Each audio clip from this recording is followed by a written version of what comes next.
Stanford University.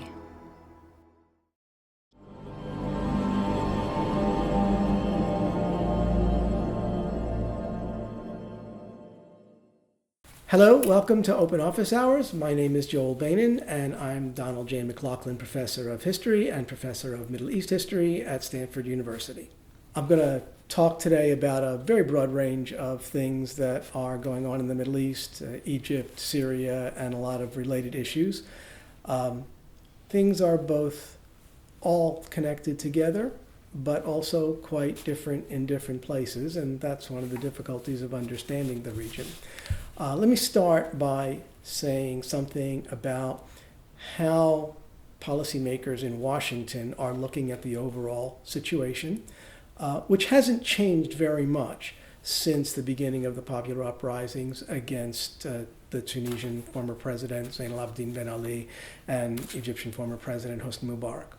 From their point of view, what they see is a Shia alignment led by Iran. Hezbollah is an important component, and the government of Syria, which isn't really Shia because the Assad family are Alawites, but more recently the Shia Ayatollahs have taken to say that, well, yeah, they're really Shia. So that's an alignment which seeks to, as people in Washington see it, destabilize the region because they're unhappy with the status quo. And on the other side, you have a Sunni alignment, which is led by Saudi Arabia, sometimes together with the other states of the Gulf Cooperation Council, Bahrain, Qatar, Kuwait, and so on. Sometimes the Saudis have differences with them. Before 2011, very importantly, Egypt, Jordan, Morocco, and Israel, which of course isn't a Sunni state, but is effectively an important component of the status quo elements in the region. From the point of view of the United States, the most important asset in the region is Saudi Arabia and its oil, and the second most important asset is Israel, which is the watchdog on the beat, helping the United States protect Western access to oil at reasonable prices. So I've described how the region looks from Washington. That is not at all how the region looks to people who live there. And that's the biggest difficulty for Americans to understand. So let's start with a simple question, which comes from MK, who writes, what's the reason or where is the benefit for a strike on Syria? I count myself among probably at this point the majority of Americans and a significant number of people in Congress who oppose a strike on Syria, so I don't think there's any benefit to it whatsoever. But how are people thinking about this?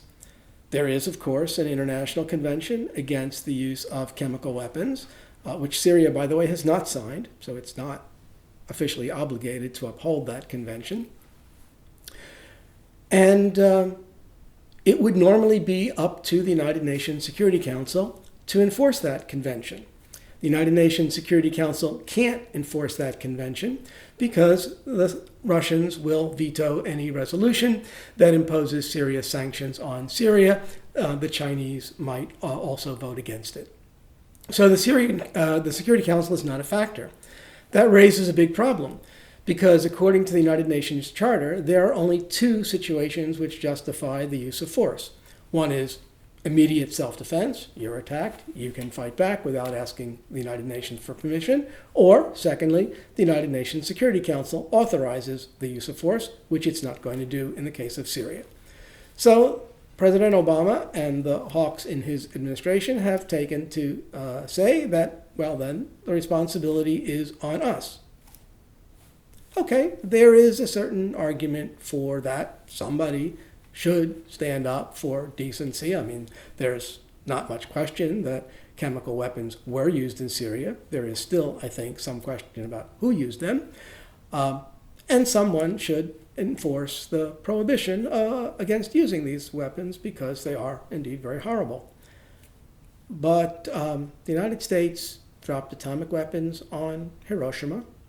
When Iraq used chemical weapons against Iran, and that was brought up by Democrats in the Senate, the Republican majority crushed it and we decided to ignore it. The United States used Agent Orange in Vietnam.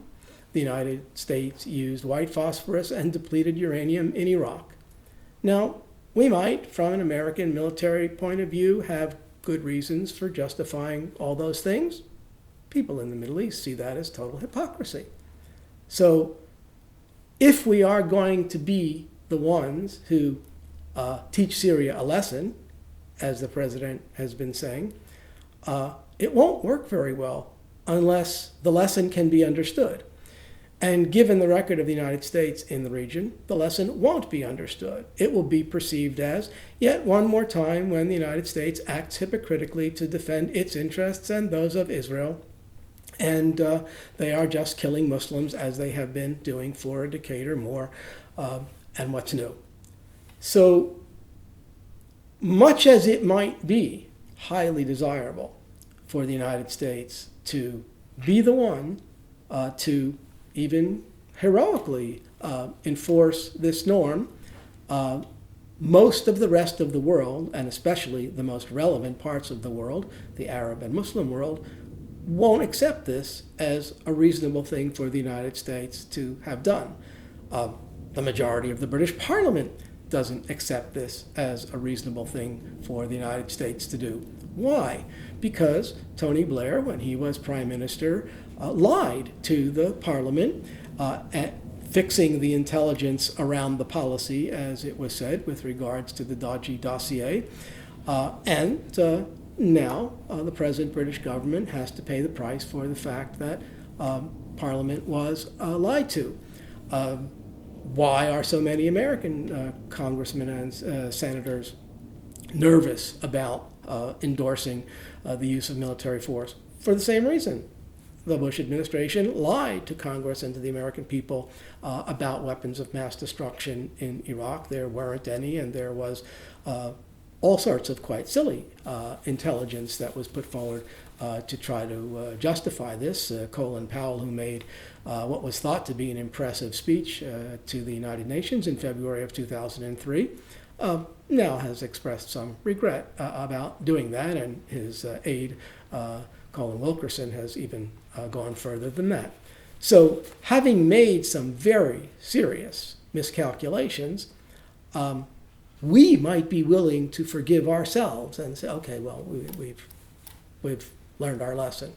But the rest of the world is, I think, quite understandably not going to be so forgiving. So we're going to have to pay a very heavy price for a very long time because of things that have been done in the past and will prevent us from doing even desirable things in the future. So one of the explanations for what is going on with regard to the Obama administration's view of Syria is that it's really not about Syria at all. It's about Iran.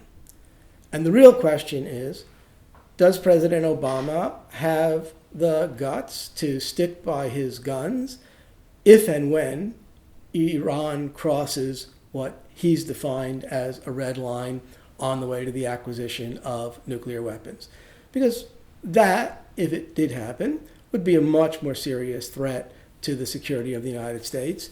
Nothing that is actually going on in Syria right now does threaten immediately the security of the United States, although it's certainly destabilizing to the region, and that could ultimately be a problem. So, for sure, one of the considerations, not the only one, perhaps not even the most important one, for the Obama administration, certainly the most important consideration for Israel and for the Israel lobby is we need to do this in order to show the world that we are serious about following through on the threats that have been made against Iran. Meanwhile, Iran has a new president who's repudiated all of the bombastic style and things that former President Mahmoud Ahmadinejad has said. There appears to be an opening for a negotiated settlement of the nuclear issue with Iran. That certainly won't be easy. Iran has some very strong positions that it holds to. Most importantly, that it has the right, according to the anti-proliferation protocol to enrich uranium for peaceful purposes. There, as long as there is no weapon program involved, then Iran can go ahead and do this, and it's not going to cede its right, which of course Israel contests, and the United States is trying to maneuver between the much higher threshold that Israel has put and the actual legal threshold, which doesn't prevent Iran from doing this. Okay, so Luis Gonzalo Colindres Sr. asks, was the Egyptian military coup made in the USA? That's, I think, a pretty easy question to answer with a no, but it's a little bit more complicated than that, as things tend to be. We need to understand, first and foremost, that the relationship of the United States with Egypt is with the Egyptian army. Even more so than with whoever was the president or the prime minister of Egypt. It's a very close personal relationship. Lots of Egyptian high-ranking officers, including current commander of the armed forces and minister of defense, Assisi, studied in the United States, know personally high-ranking American officers who are their counterparts. They've gone on vacation together, and so on. The entire Egyptian army hardware store at this point is American aid. The $1.3 billion in military aid that the United States has been giving Egypt since 1979, the signing of the Egyptian-Israeli peace treaty, accounts for about 15% of all the expenditures of the Egyptian armed forces.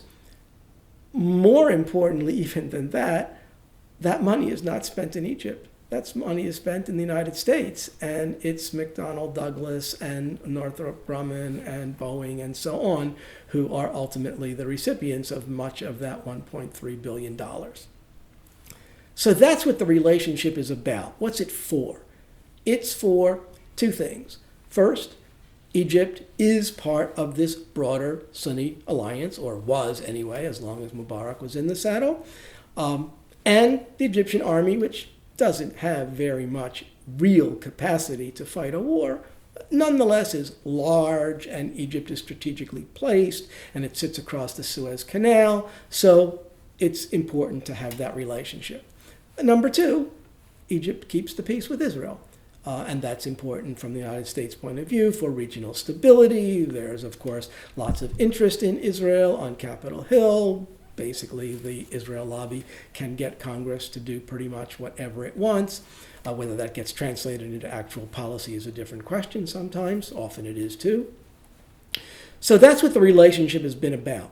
That said, I think it's wrong to imagine, as many Egyptians do, that the United States simply pushed a button and told the Egyptian military to carry out the coup on July 3rd and to go ahead and do everything else that's been done since then, which includes killing more than 1,000 civilians. I'm pretty confident that people in Washington think that that was excessive and would very much have preferred that the Egyptian army not do that. That said, former President Hosni Mubarak also did a lot of things that people in Washington didn't like. He tortured people, he fixed elections, and so on and so forth. Did the United States therefore break its relationship with Mubarak? No. Every single president during the nearly 30 years of Mubarak's rule supported Egypt nearly unreservedly. Every once in a while, especially during the George W. Bush administration, someone would say, well, we think you ought to be more democratic, more respect for human rights, but when it didn't happen, was there any consequences? No. So it's going to stay this way, although the United States, I don't think, authorized the coup.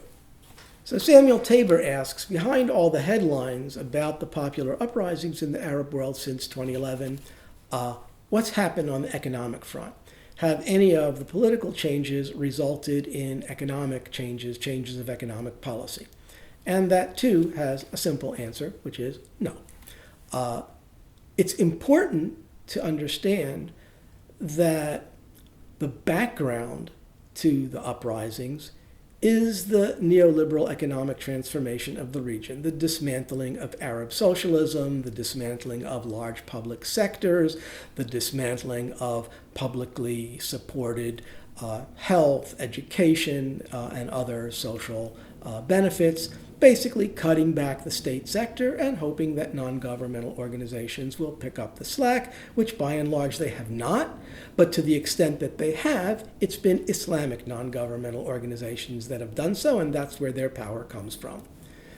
The Muslim Brothers, however, who came to power in Egypt, both in the parliament, which was then suspended because of having been illegally elected, and then I think we can now safely say former President Mohamed Morsi, their economic policy is no different than that of the Mubarak team. They are free market neoliberals.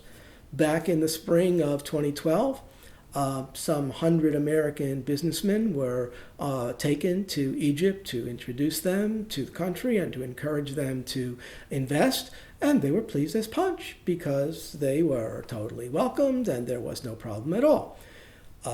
Egypt under Morsi was very much wanting to negotiate a $4.8 billion loan from the International Monetary Fund, which would come with all of the conditionalities that such loans typically do come with, in this case, reducing further the subsidies on bread and on petroleum-based fuels. And I was in Egypt in December when the outlines of this agreement were initialed. And the next day, the government announced in the newspapers that a whole list of commodities were going to go up in prices. So, of course, people are very unhappy. And then there was the upheaval about the fact that the president had essentially declared himself above the law, and it was put on ice. Now, because there is some chance that the United States will cut military aid to Egypt because of the ugly situation going on there, the Saudis, the Kuwaitis, and the United Arab Emirates have offered to give Egypt at least $10 billion, and they have the capacity to give much more if they want to make up for what the International Monetary Fund, the European Union, and the United States might cut or not give in aid because they don't approve of the military coup. That can't entirely make up for it because the Saudis can't give kits for assembling tanks and spare parts and mechanical services for F-16 aircraft. But again, the Egyptian army really doesn't need those things for any purpose that is actually on its immediate agenda. The purpose that is actually on its immediate agenda is repressing the Egyptian people. So Benjamin Robinson would like to know, what would a stabilized Syria look like? Would it look like Egypt, a military-run state? What about civil society? What about the labor movement? Are there any chances for these elements to come to the fore? So here we have to say two very sad things, even though, as I often tell people, I'm a historian and not a prophet, so this is not something that I would like to sign my name to unequivocally. I don't think there is going to be stability in either Egypt or Syria in the short run. In Egypt, the great majority of the population is more sharply polarized than ever in modern Egyptian history between supporters of the army, who include people who, until recently, were hailed as Democrats and liberals by most Western countries and international organizations and so on. And the other part of the people who are not entirely supporters of the Muslim Brotherhood, but who believe that the results of a democratic election shouldn't be overturned by a military coup. And those do tend to be, for the most part, the more Islamically oriented people, but it's by far not the only group. In the middle, there's a very small number of people who don't like either camp, who say, no, there shouldn't have been a military coup against a democratically elected president, the first democratically elected president in Egypt's history. And the Muslim Brothers were ruling in an undemocratic way and an incompetent way to boot. But we should have waited until the next election because they have lost lots of popularity and prestige, as almost anyone who would have been elected president would have done, because Egypt's problems are not soluble in the short run. And those people are having their lives threatened and being called traitors and spies. And there's a certain hysteria in Egypt which is at nearly unbelievable proportions. The other day, someone captured a duck which had some kind of a tracking device on its back and brought it into the police station claiming that it was a spy. Now, it was the European bird watchers put the tracking device on the duck. It obviously wasn't a spy, but this is an indication of the level of hysteria and xenophobia that is rampant now in Egypt. And if you combine that with the fact that the Egyptian educational system is dysfunctional, and this person who turned the duck in probably hadn't heard of devices being put on birds to track them, that's what you have. Syria, you've got now 100,000 people dead, and why that's not at least as big an atrocity as 1,400 or however many it was killed by chemical weapons is a very good question to ask. You've got 4 million and more people displaced internally in Syria, another 2 million refugees outside the country. This is a country with a population of only 20-some million. This is not a country which is going to come back together easily in the foreseeable future.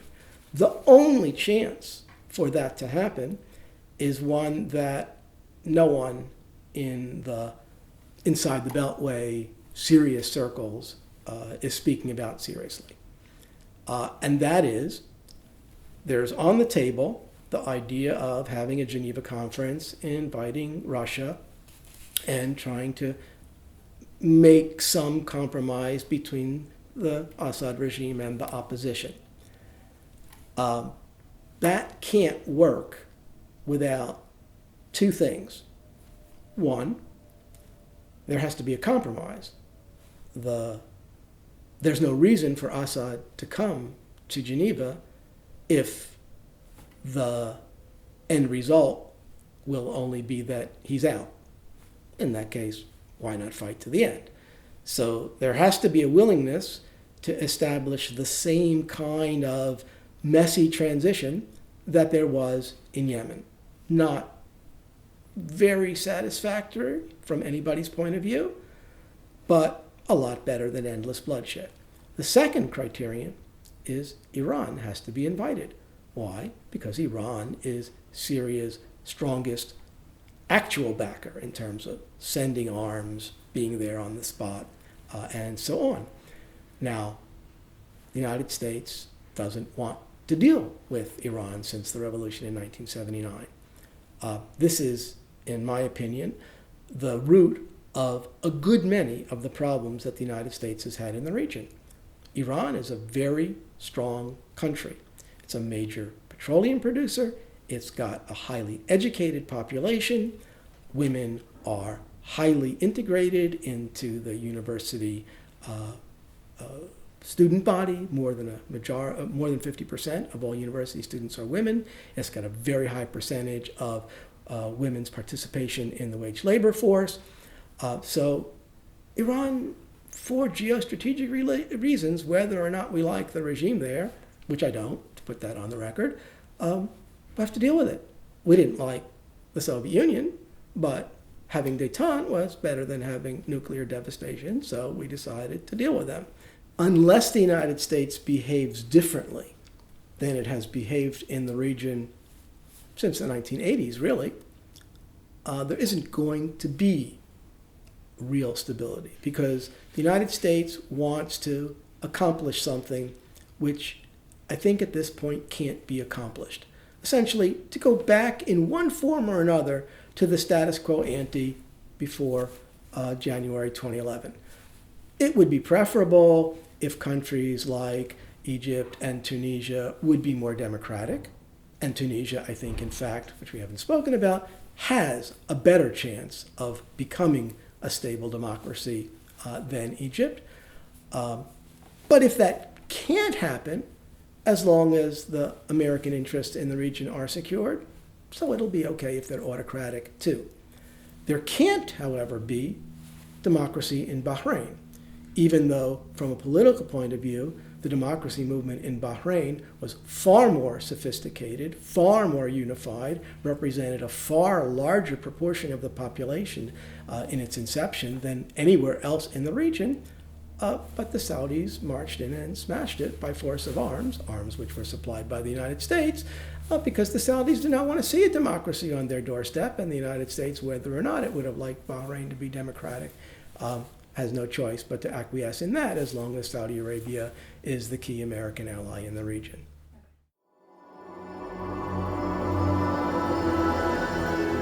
Stanford University.